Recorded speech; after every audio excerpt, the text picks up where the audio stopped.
I'm good. So in 1955, in Syria, there was a family of 5, a mother and a father and 3 daughters, who decided to flee the country, flee Syria, and head to America. Now, the father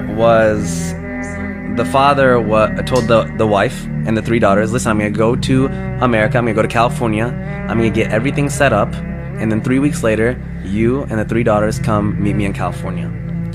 So the father flies to California, is getting everything set up. 3 weeks pass, the mother takes the 3 daughters, and they head, from Syria to America. Their first flight was from Syria all the way to New York City, where they had a layover.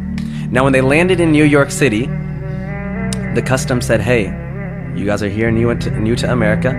You need to take all your hijabs off for the green card photo so that you guys can, stay in America. So the mother, being by herself, not really knowing the English language, is nervous and scared. She said, okay, she took the hijab off and took the photo, put it back on. Next oldest daughter did, second oldest daughter did. The third daughter, a 13-year-old girl named Hala Atik, said when it was her turn, hijab is part of my faith, and I don't want to take it off for this photo. And the security, they kind of went back and forth with her, and they said, well, listen, little girl, we'll send you back to Syria if you don't take your hijab off for this photo. And she said, I would rather go back to Syria, and this is a young 13-year-old girl who flew all the way from Syria to New York, in a foreign country. They're in a foreign country, she should be scared, she doesn't know what's going on. She said, I would rather go back to Syria than stay in this country if you guys are going to take my religious, rights away. Security came, management came, they put her in a back room, they made each older sister go to her separately and talk to her. They had the mother go talk to her.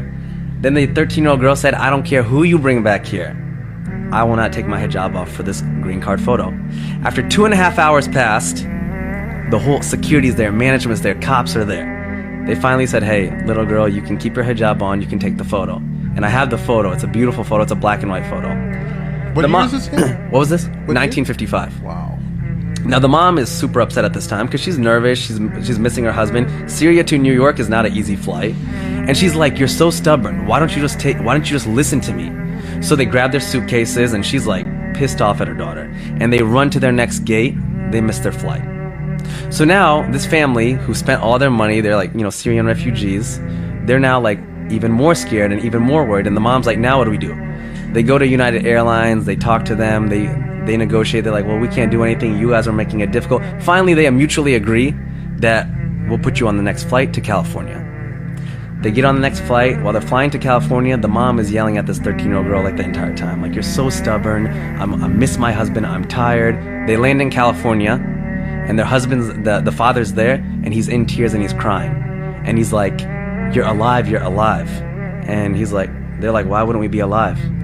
The flight that they were supposed to get on, American Airlines number 191, crashed, killing 295 people. It was the biggest crash in American Airlines history. And the young girl, Hala, 13-year-old Hala, looks up at her whole family and says, hijab saved our life. Wow.